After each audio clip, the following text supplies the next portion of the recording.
The phone wouldn't stop ringing. I was elbow deep in dishwater watching soap bubbles pop against the kitchen window while Tommy played with his toy trucks on the living room floor. Ryan had left his phone on the counter again before heading to the garage to fix our neighbor's fence. The ringtone kept going and going, that annoying default sound he never bothered to change. "Daddy's phone!" Tommy called out, looking up from his red fire truck. "I know, baby. Mommy's got it." I dried my hands on the dish towel and grabbed the phone. The screen showed unknown number, but that wasn't unusual. Ryan's construction crew got calls from new clients all the time, especially on weekends when people finally had time to think about home repairs. I swiped to answer. "Hello, Ryan's phone?" Silence. Then, barely above a whisper, a woman's voice drifted through the speaker. "You left your socks here again." My heart stopped. The words were soft, intimate, like she was lying in bed talking to someone she loved. I stood frozen in my kitchen, the phone pressed against my ear, waiting for her to realize she'd made a mistake and hang up. But she didn't hang up. Instead, she giggled. It was a light, happy sound that made my stomach drop to the floor. "I love you so much." The words hit me like a punch. I couldn't breathe.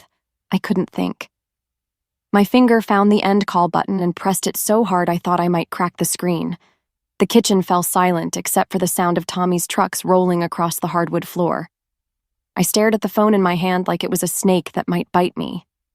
My legs felt weak, so I grabbed the edge of the counter to steady myself. Socks. She said socks. That meant Ryan had been somewhere, taken off his socks, and left them behind. The kind of place where you take off your socks.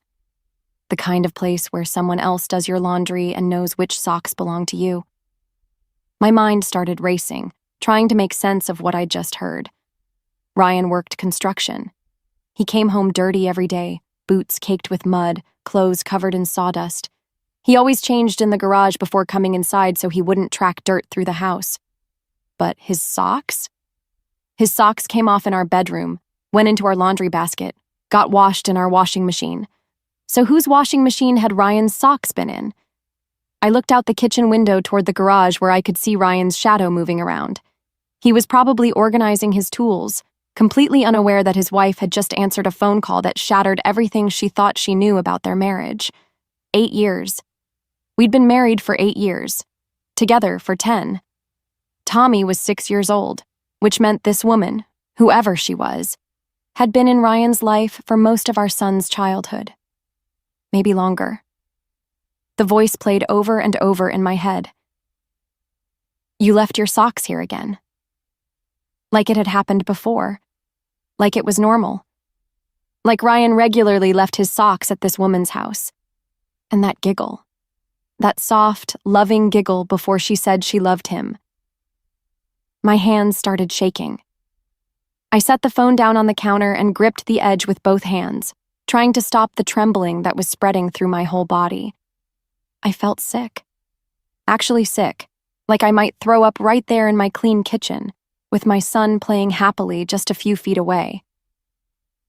"Mommy?" Tommy's voice seemed to come from far away.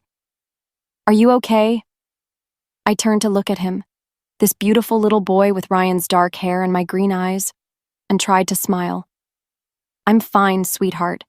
Keep playing." But I wasn't fine. Nothing was fine. The woman's voice kept echoing in my head, and I realized something that made my blood run cold. The voice wasn't completely unfamiliar. I'd heard it before, somewhere, somehow. It was buried in my memory like a song you can't quite place, but I knew I'd heard that voice before.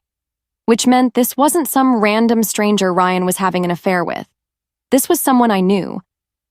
I spent the next hour pacing around the house like a caged animal. Every time I heard a sound from the garage, my heart would jump into my throat.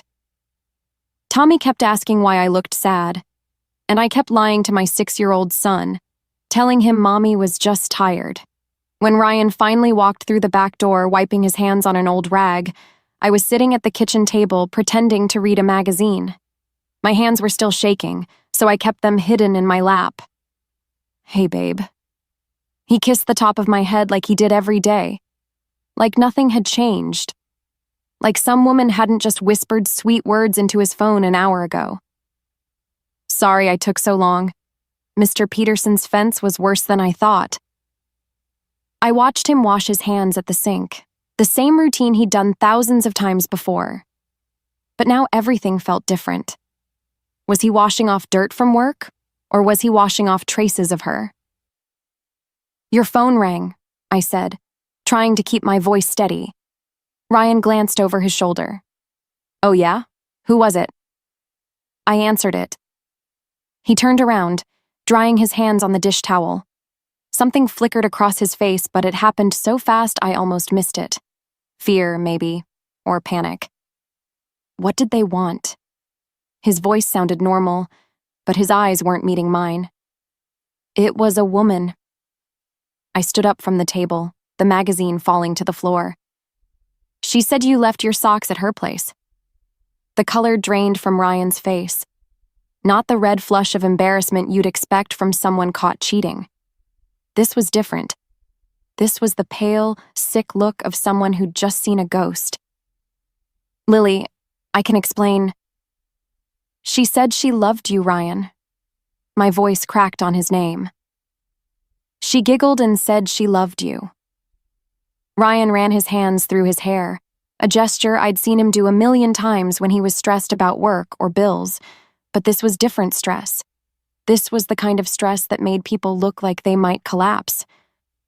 It's not what you think, he said quietly. Then what is it? I stepped closer to him, searching his face for answers. Because what I think is that my husband is having an affair with someone who does his laundry and tells him she loves him. No.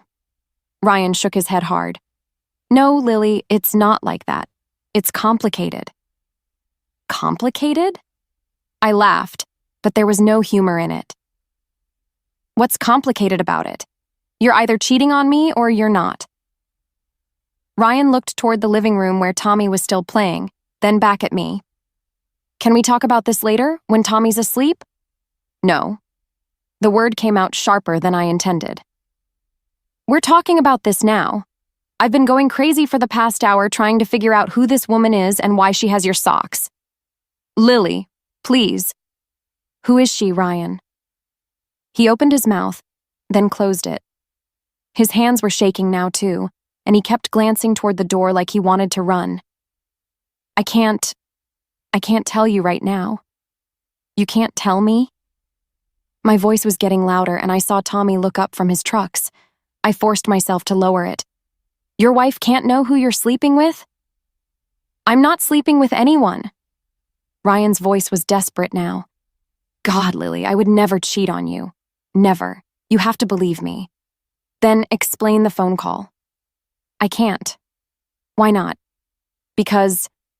He looked lost, like a little boy who'd broken something and didn't know how to fix it. Because you wouldn't understand. That hurt worse than anything else he could have said. Try me. Ryan stared at me for a long moment, and I could see him fighting some internal battle. Finally, he pulled his phone out of his pocket and started scrolling through it. What are you doing? I need to make a call. His voice was barely above a whisper. I need to fix this. He walked toward the back door, phone already pressed to his ear. Ryan, don't you dare walk away from me. But he was already outside, and through the window I could see him pacing back and forth in our backyard, talking urgently to whoever had answered. The same person who'd answered when I called, probably. The woman with the familiar voice who loved my husband. That night, Ryan slept on the couch. He said he needed space to think, but I knew he was avoiding me. I lay in our empty bed, staring at the ceiling, replaying every conversation we'd had over the past few months, looking for clues I'd missed. The next morning, Ryan left for work before Tommy and I woke up. He'd made coffee and left a note on the kitchen counter. We'll talk tonight. I promise. I love you. But I couldn't wait until tonight. The not knowing was eating me alive. After dropping Tommy off at school, I came home and did something I'd never done in 8 years of marriage. I went through Ryan's things. I started with his dresser drawers, looking for anything that seemed out of place. Love letters, receipts, phone numbers written on scraps of paper. But everything looked normal. Work clothes, old t-shirts, the watch I'd given him for our anniversary. Then I moved to his desk in the corner of our bedroom.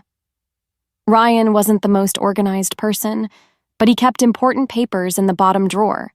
Insurance documents, Tommy's birth certificate, our marriage license. That's where I found the bank statements. At first, everything looked normal. Ryan's paychecks going in, our mortgage payment going out, grocery store purchases, gas stations. But then, I noticed something strange. Every month, for the past 3 years, there was a payment for exactly $450 to something called Willowbrook Care Center. $450. Every single month. For 3 years. I'd never heard of Willowbrook Care Center. I'd certainly never agreed to pay them almost $500 a month. That was more than our car payment. My hands were shaking as I pulled out more statements, going back further. The payment started in January 2022, just a few months after Tommy started kindergarten. Before that, there were smaller payments to the same place, $200 a month, then $300. Then it jumped to $450 and stayed there. I grabbed my laptop and searched for Willowbrook Care Center. The website loaded slowly, and when it did, my heart sank even further. It was a residential care facility, the kind of place where people lived when they couldn't take care of themselves. The homepage showed pictures of peaceful gardens and smiling staff members helping elderly patients. But as I read more, I realized it wasn't just for elderly people. Willowbrook specialized in long-term care for people with mental health issues, developmental disabilities, and chronic illnesses, people who needed round-the-clock supervision and medical care. Ryan had been paying for someone's care at this facility for years, someone I didn't know existed. I clicked through the website, looking for more information. There was a section about visiting hours, family support groups, and payment plans. Everything was designed to help families navigate the difficult process of having a loved one in long-term care. A loved one. Someone Ryan loved enough to spend thousands of dollars caring for them. Someone he'd hidden from me for our entire marriage. I printed out the bank statements and the information about Willowbrook, then sat at the kitchen table staring at the evidence spread out in front of me. The woman on the phone, the mysterious payments, Ryan's strange reaction when I confronted him. This wasn't a simple affair. This was something much more complicated. I thought about calling Ryan at work, demanding answers right then and there. But something held me back. Maybe it was the look of panic in his eyes yesterday, or the way he'd said I wouldn't understand. Maybe it was the fact that he'd been making these payments for years without ever missing one, even when money was tight. Whatever was happening at Willowbrook Care Center, it was important enough for Ryan to sacrifice our family's financial security, important enough to lie to his wife about for years. I looked at the address on the website. Willowbrook was only 20 minutes away on the other side of town. I could drive there right now, walk through the front door, and demand to know why my husband had been paying them thousands of dollars. But did I really want to know what I'd find there? I folded the bank statements and put them in my purse. Tommy wouldn't be out of school for 6 hours. That was plenty of time to drive to Willowbrook and get some answers. The drive to Willowbrook felt like the longest 20 minutes of my life. I kept changing my mind about what I was doing, pulling over twice to turn around before forcing myself to keep going. By the time I reached the facility, my palms were so sweaty I could barely grip the steering wheel. Willowbrook Care Center looked nothing like the cheerful website photos. The building was older than I'd expected, a sprawling, single-story structure surrounded by tall pine trees that blocked out most of the sunlight. The parking lot was half empty, and the few cars there looked like they belonged to staff rather than visitors. I sat in my car for 10 minutes, watching people come and go through the main entrance. A woman in scrubs wheeled an elderly man out to a van. A younger man carried flowers through the front door, his shoulders slumped like he was carrying the weight of the world. Finally, I forced myself to get out of the car and walk toward the entrance. The automatic doors slid open with a soft whoosh, and I stepped into a lobby that smelled like disinfectant and artificial flowers. "Can I help you?" The receptionist was a middle-aged woman with kind eyes and graying hair pulled back in a neat bun. Her name tag read, Patricia. "I'm here to visit someone," I said, my voice sounding strange and far away. "But I'm not sure. I need to find out if someone is a patient here." Patricia's expression grew cautious. "Are you family?" I hesitated. Technically, I didn't even know who I was looking for. "My husband has been making payments here. I found the bank statements, but he never told me about it. I just need to understand what's going on." "I'm sorry, but I can't give out patient information unless you're listed as an authorized contact." Patricia's voice was gentle but firm. "What's your husband's name? Maybe I can check if he's on file." "Ryan Mitchell." Patricia typed something into her computer, and I watched her face change. Recognition flickered in her eyes, followed by something that looked like sympathy. "Oh," she said softly. "You're Ryan's wife." The way she said it made my stomach drop, like she knew who I was, or at least knew that I existed. Like my husband had talked about me to these people I'd never met. "You know Ryan? He's been coming here for years. Such a devoted brother." Patricia caught herself and looked uncomfortable. I probably shouldn't have said that. Brother. The word hit me like a physical blow. Ryan had a brother? Or a sister? Someone he'd been visiting for years without ever mentioning them to me. "I don't understand," I said, gripping the edge of the reception desk. "Ryan doesn't have any siblings. His parents died when he was young. He told me he was an only child." Patricia looked genuinely confused now. "But he comes every month to visit Sophia.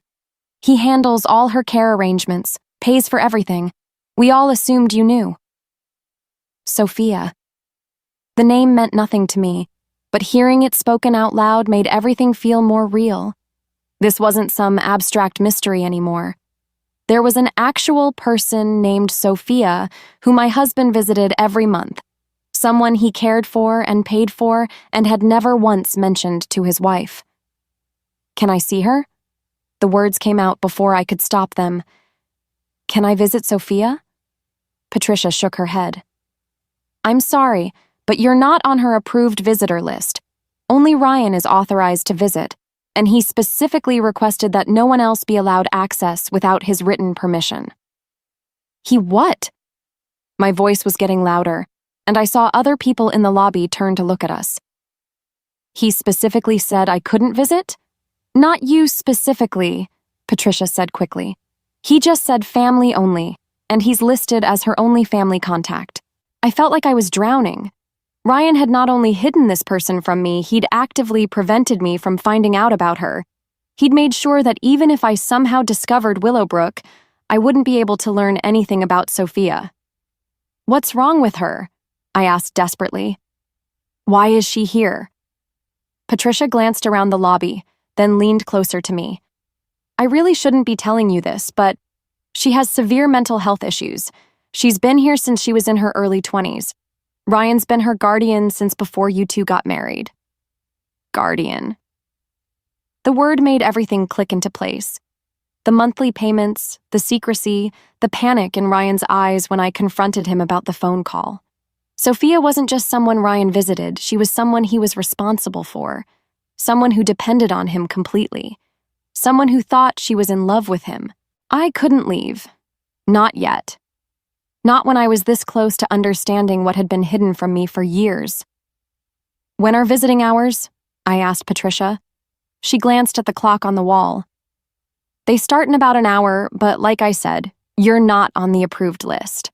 What if I said I was Ryan's wife and he sent me to check on Sophia? What if I said it was an emergency? Patricia looked uncomfortable. "I could get in trouble for that." "Please."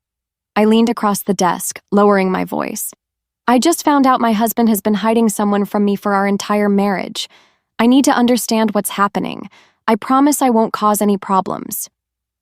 Something in my voice must have convinced her, because Patricia sighed and looked around the lobby again. Room 127. Down the hall, turn left at the nurse's station. But if anyone asks, you didn't hear it from me.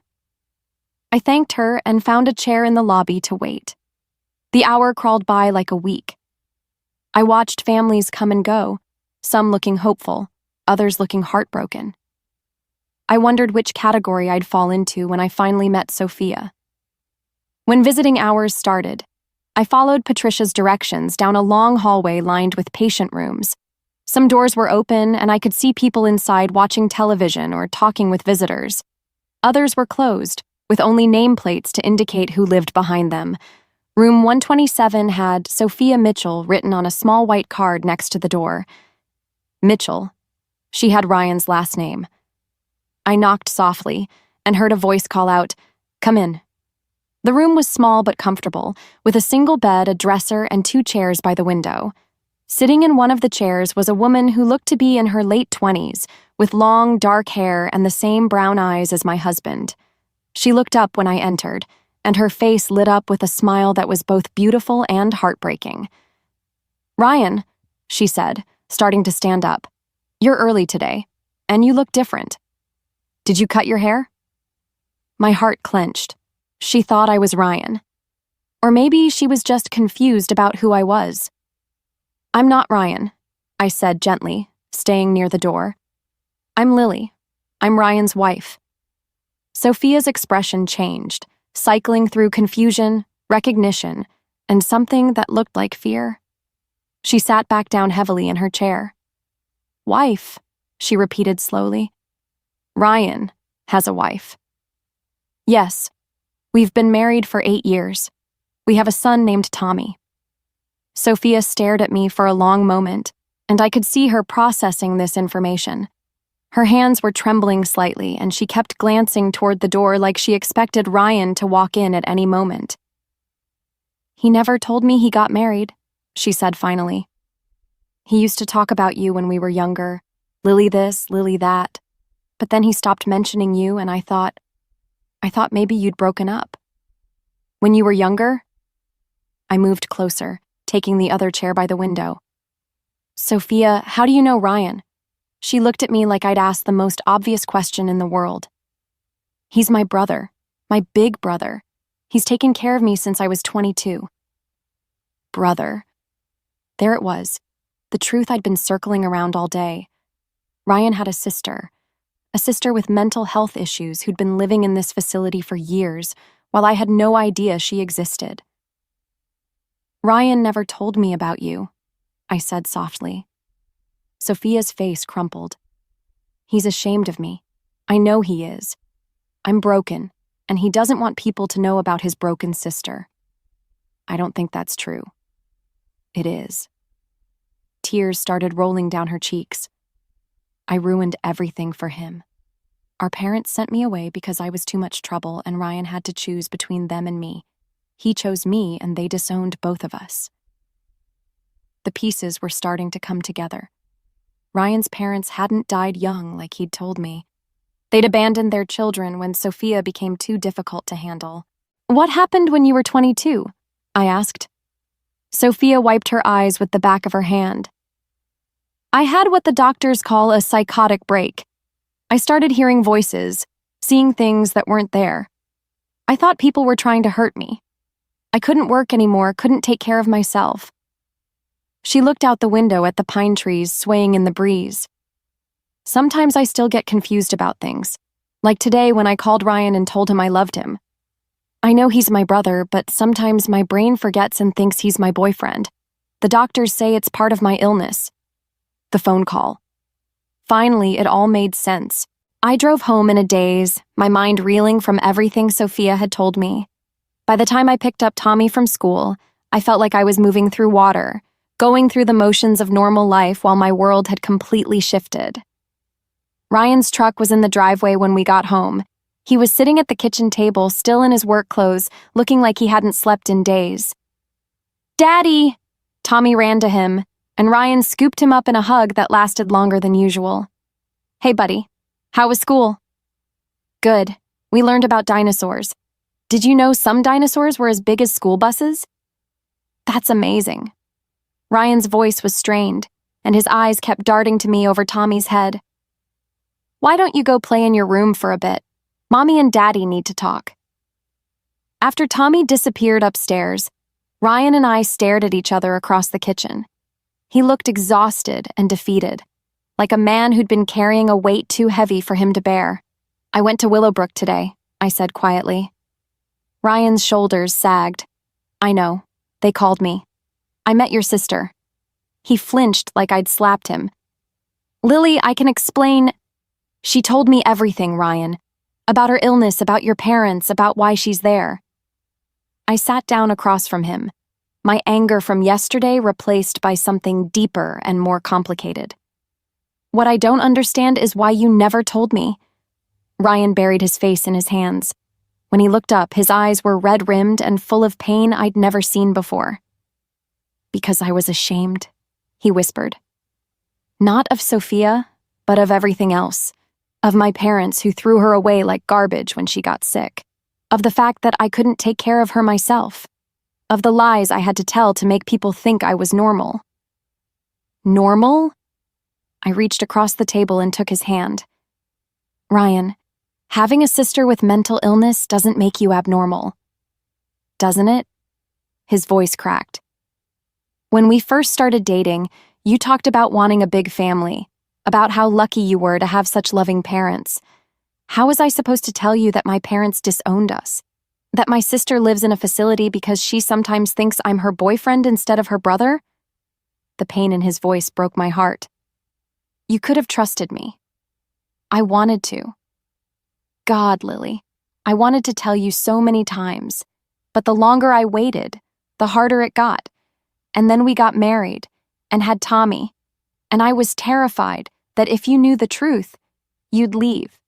That you'd think our kids might inherit Sophia's illness, or that you couldn't handle being part of such a messed-up family. I squeezed his hand tighter. So you've been carrying this alone for 8 years? I visit her every month. I handle all her medical decisions, her finances, everything. She's my responsibility, and I couldn't abandon her like our parents did. Tears were streaming down his face now. But I also couldn't risk losing you and Tommy. You two are everything to me. The phone call yesterday. She gets confused sometimes. The medication helps, but she still has episodes where reality gets mixed up in her head. She called because she was having a bad day and needed to hear my voice, but in her mind, I wasn't her brother in that moment. I thought about Sophia sitting in that small room, alone except for monthly visits from Ryan. I thought about Ryan carrying this burden by himself, making payments he could barely afford, lying to the person he loved most to protect a secret that was eating him alive. I'm not going anywhere, I said firmly. Ryan, I'm angry that you didn't trust me with this, but I'm not going anywhere. He looked up at me with such hope and disbelief that it made my chest ache. You're not? Sophia's your sister. That makes her family. Our family. I stood up and moved around the table to wrap my arms around him. We're going to figure this out together. All of it. Ryan collapsed against me, his whole body shaking with relief and exhaustion. I'm so sorry, Lily. I'm so sorry I lied to you. We'll work through it, I whispered into his hair. But no more secrets. No more lies. If we're going to do this, we do it together. For the first time in days, I felt like we might actually be okay. 3 months later, I was sitting in Sophia's room at Willowbrook, helping her organize the photos Ryan had brought from our family albums. She held up a picture of Tommy's 6th birthday party, studying his chocolate-covered face with a gentle smile. He looks just like Ryan did at that age, she said. Same messy hair, same troublemaker grin. You should see him when he's really excited about something. He gets this look in his eyes like he's planning world domination. Sophia laughed, a sound that had become more frequent over the past few months. I'd love to meet him someday. When I'm having a good day? We'd been working with Dr. Martinez, Sophia's psychiatrist, to establish healthy boundaries and realistic expectations. Some days Sophia was clear and present, able to understand relationships and family dynamics perfectly. Other days, her illness made everything confusing and frightening. "Actually," I said, pulling out my phone, "Ryan's bringing him by next week, just for a short visit, and Dr. Martinez will be here too." Sophia's eyes lit up, then clouded with worry. "What if I get confused? What if I say something that scares him? Then we'll handle it together, that's what families do." The word family still felt new when I applied it to Sophia, but it was getting easier. Ryan and I had spent countless hours in therapy, both together and separately, working through the damage that years of secrets had caused. It wasn't easy, and some days I still felt angry about the lies, but we were building something stronger than what we'd had before. "Lily?" Sophia's voice was quiet. "Thank you for not hating me." "Why would I hate you?" "Because I called Ryan and said those things. Because I made you think he was cheating. Because I'm the reason he had to lie to you for so long." I set down the photo album and turned to face her fully. "Sophia, you didn't make Ryan lie to me. That was his choice, and it was the wrong choice, but it wasn't your fault. You were just trying to reach out to the one person who's always been there for you." She nodded, but I could see she was still struggling with guilt. Dr. Martinez said that was normal for people with Sophia's condition. They often blamed themselves for things beyond their control. "Besides," I added, "if you hadn't made that phone call, I might never have found out about you. And that would have been a real tragedy, because Tommy deserves to know his aunt."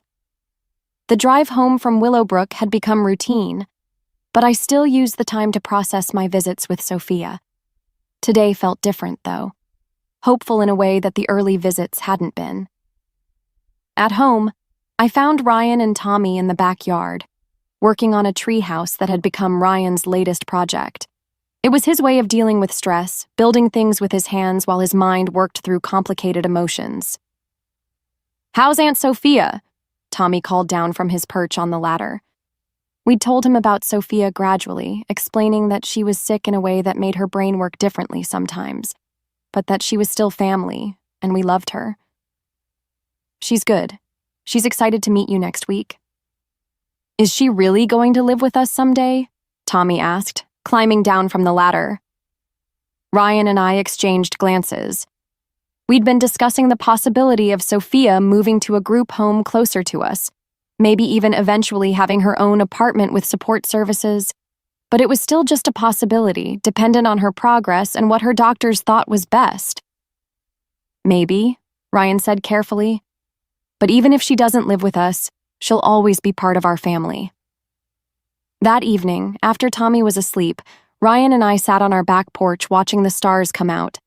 It had become our new tradition, this quiet time to check in with each other and make sure we were staying connected. "I never thought I'd say this," Ryan said, taking my hand, "but I'm glad you answered that phone call. Even though it almost destroyed us, it didn't destroy us, it made us stronger." He squeezed my hand, and it brought Sophia back into the light instead of keeping her hidden in the shadows. I leaned against his shoulder, feeling the solid warmth of him, the certainty that we'd weathered the storm and come out better for it. "No more secrets," I said. "No more secrets," he agreed. And for the first time in months, I believed him completely.